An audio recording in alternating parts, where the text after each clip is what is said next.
Anyone who believes in indefinite growth on a physically finite planet is either mad or an economist. We don't want to focus politics on a notion that involves the rejection of principles around which a large majority of our fellow citizens organize their lives. We are not as endlessly manipulable and as predictable as you would think.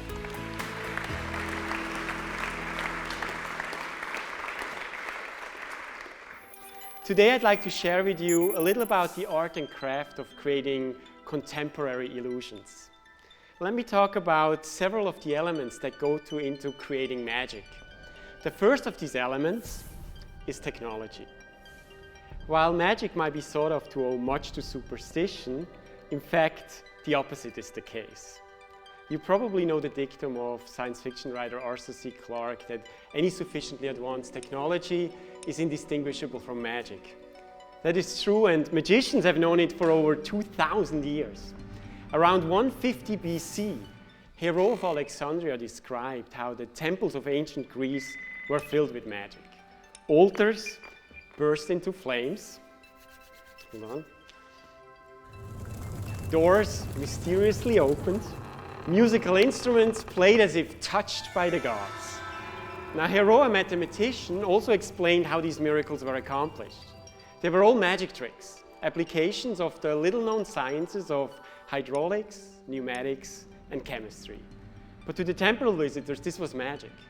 Now, magic as an entertainment form has long separated itself from the gods and superstition, but it has always maintained its relationship with science. Now, a second important element in magic is psychology. Well, magic does not depend on deceiving the eye. It depends on deceiving the brain. Magicians know that given the opportunity, the brain can be lazy. To save time and energy, the brain looks for patterns in the environment. The brain recognizes elements and assumes that the things it sees now are exactly the same as the things it has seen before. Edward de Bono described the brain as a pattern matching machine. Now let me show you what I mean by showing you a card trick. And to make sure that I don't use any sleight of hand, I'm going to use some very big cards. And I want you all to please play along. So I prepared 5 virtual playing cards. And I want you all to remember one of these 5 cards. Remember the suit and remember the value of your chosen card. And make up your mind now, okay? You got one. I'm going to mix up the cards. Yeah. And I'm going to remove one of the 5 cards. How about this one? Now, if I was right, then your card is now gone. Well, did I Don't worry about it, my card actually disappeared through. The trick is called the Princess Card Trick and was devised by magician Henry Hardin. It's a very good example of what psychologists today call change blindness. But the most interesting thing is that the trick was devised over 100 years ago, in 1903. Magicians were exploiting a weakness in our ability to make sense of information long before the phenomenon was explored in science. Now, a third distinctive element to magic that differentiates it from almost any other form of art is secrecy. Traditionally, magicians are seen as keepers of secrets. The motto of the Magic Circle here in London is Indocilis privata loci, which is Latin for not apt to disclose secrets. Magicians rarely share their findings with the wider world, and there's a very good reason for this. If you know the secrets to a trick, it's very unlikely to fool you. Myself, I believe in a wider definition of magic. I'm not just interested in fooling my audience. I want them to have a magical experience, the kind that cinema, theater, literature, music, and art can provide. I like to collaborate with others, with writers, software programmers, artists, designers, sound engineers, and technologists. The animated version of the Princess Card Trick wouldn't have been possible without the input of some very creative people. Together, we took a psychological trick devised in 1903 and made it into a trick that can be enjoyed in a large theater, on the internet, on television, or in any other form of media. So when devising illusions for the 21st century, secrecy is sometimes better replaced with collaboration. Now, my own speciality is combining digital technology and magic. And about 5 years ago, I started an exercise in openness and inclusiveness by reaching out into the open source software community to create new digital tools for magic. I'd like to share with you something which came out of these collaborations. It's an augmented reality projection, tracking, and mapping system, a digital storytelling tool, and I have it right here. Maybe we could bring down the lights. Try this.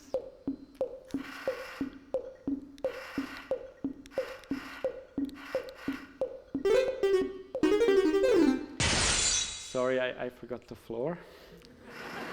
Let's do it again. All right.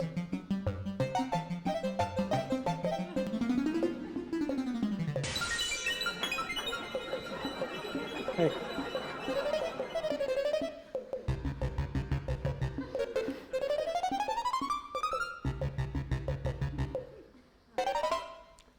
Something else. Okay, want to come over here? Come on.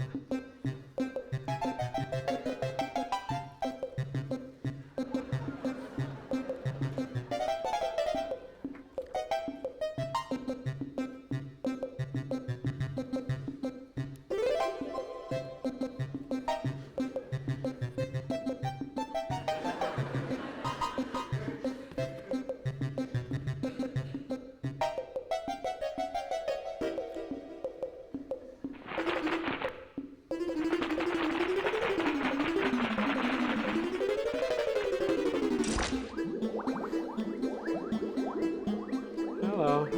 Hey.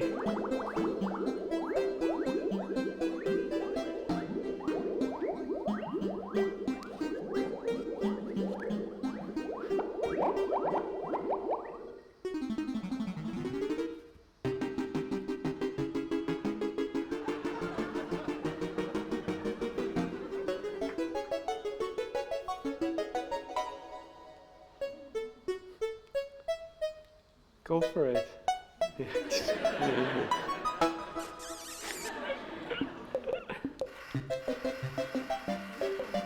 Bye-bye.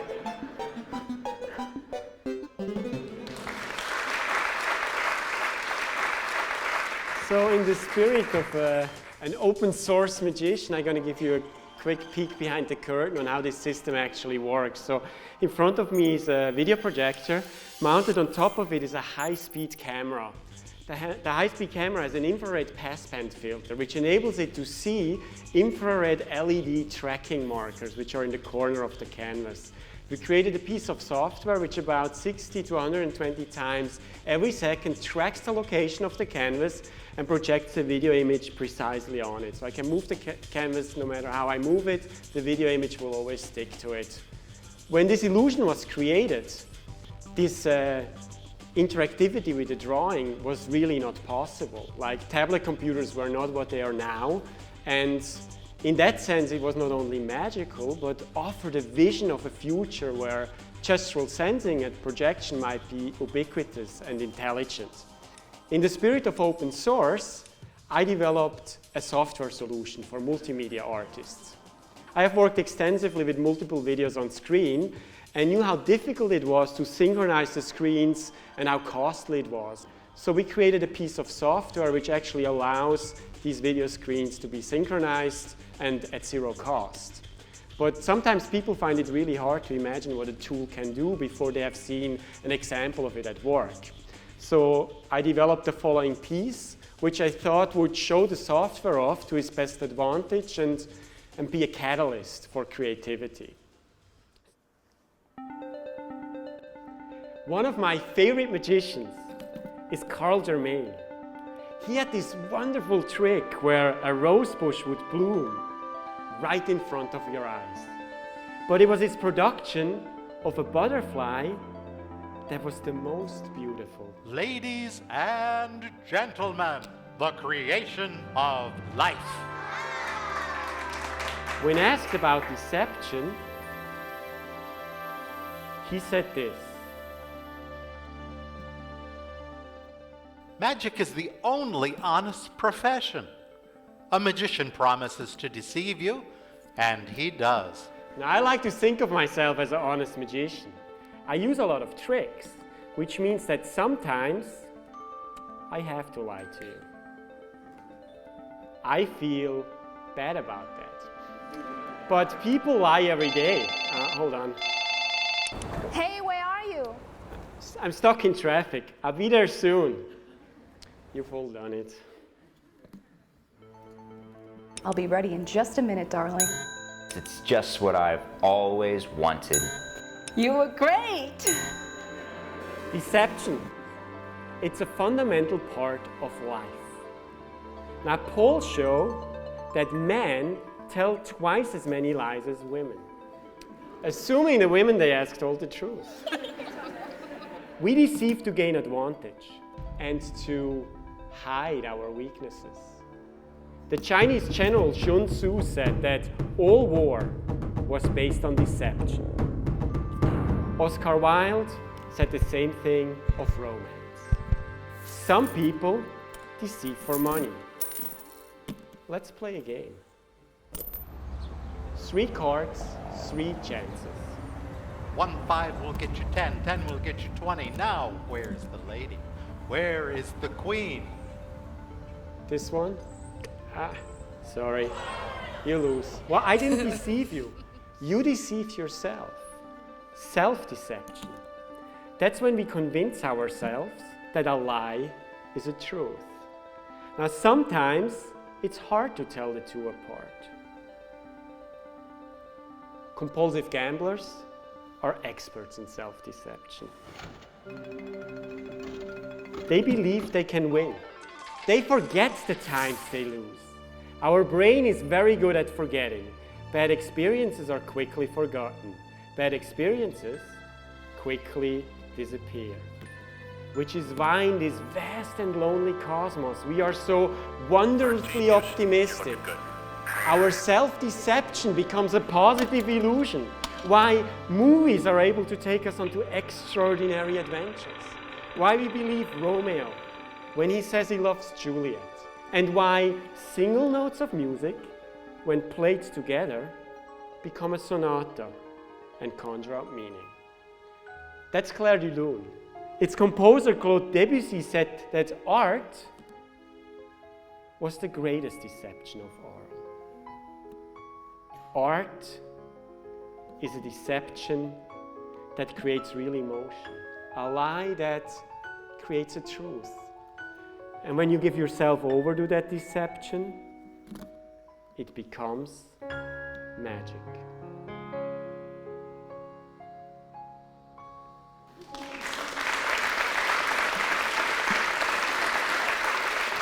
Thank you.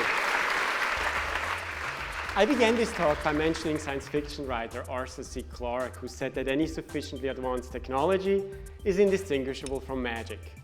The work of France's greatest magician, Jean-Robert Houdin, is an excellent example of this. Robert Houdin was in many ways an amateur scientist, and not only employed technology in his magic, but in his private life too. In the 1850s, he had installed electric lighting, electronic gates, and even a burglar alarm in his home, long before they were made available to the general public. What Robert Houdin was doing was creating illusions that allowed his audience to visualize future technologies. Magic is a unique tool for pre-visualizing the future. Magicians show their audiences what it would be like to fly, read minds, have superpowers, teleport, appear and disappear. Magicians are prototyping the future every day. Now, I'd like to finish with something I developed recently. You probably all heard of Google's Project Glass. It's new technology. When you look through them, you see the world around you augmented with data. Names of places, monuments, buildings, maybe one day even the names of the people that pass you on the street. I brought with me my own illusion glasses. They're a prototype, they're kind of big. But when you look through them, you get a glimpse into the mind of a cyber illusionist. So let me show you what I mean. Hello, audience. All we need is a playing card, and any card would do. take a card, and let's mark it so we recognize it when we see it again.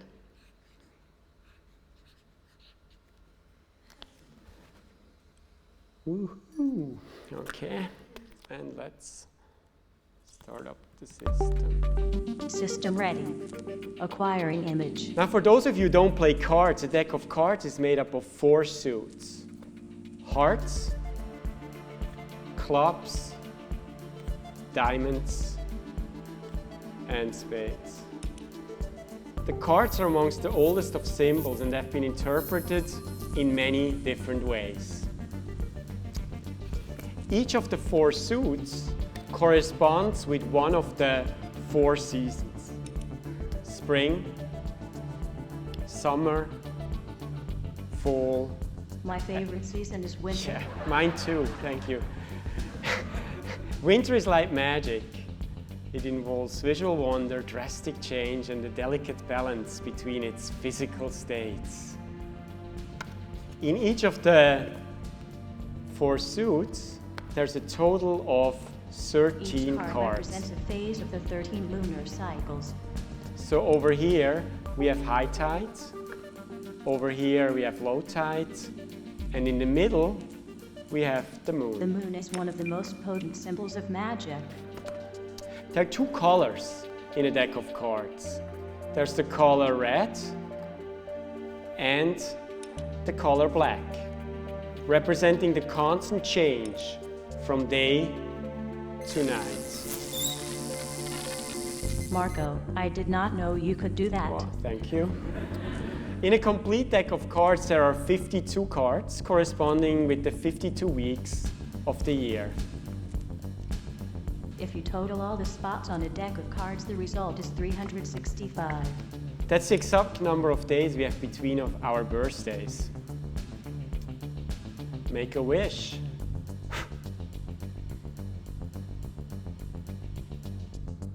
Don't tell or it won't come true. Well, as a matter of fact, it was on my 6th birthday that I received my first deck of cards. And ever since then, I've performed magic for boys and girls, men and women, husbands and wives, kings and queens. And who are these? Mischief makers. Watch. Hey, wake up. Whoa! Are you ready? Ready. Let me see what you got. Presenting my pogo stick. Careful. Well, but today I'm performing for a different kind of audience. Today I'm performing Sign card detected. for you. Now sometimes people ask me, hey Marco, performing magic, is that like a 9-to-5 job? Of course not, I have to practice 24/7. I mean, maybe 24 hours, 7 days a week is a little bit of an exaggeration. 24/7, I don't know. But some people would say magic, hey, that must be the work of some evil supernatural force.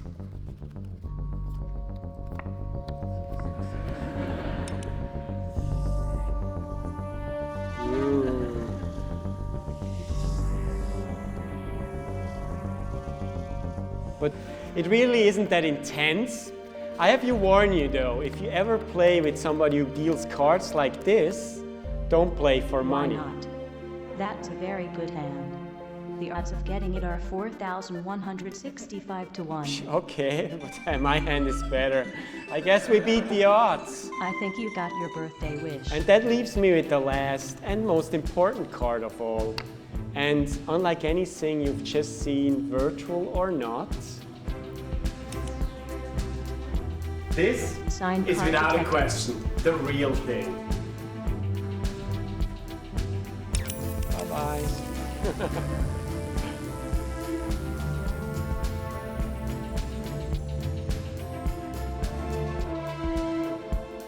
Thank you.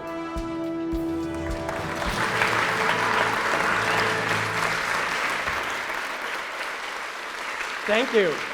So, magic has a lot to offer for the creative mind.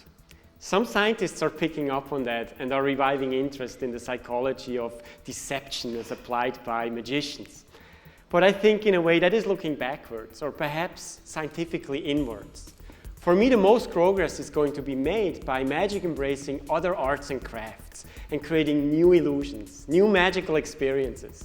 The skills that magicians have in understanding the behavior of their audience, problem solving, creating interactive illusions, and pre-visualizing future technologies can be put to uses that I hope will gain magic a firmer place amongst our artistic peers. Thank you very much.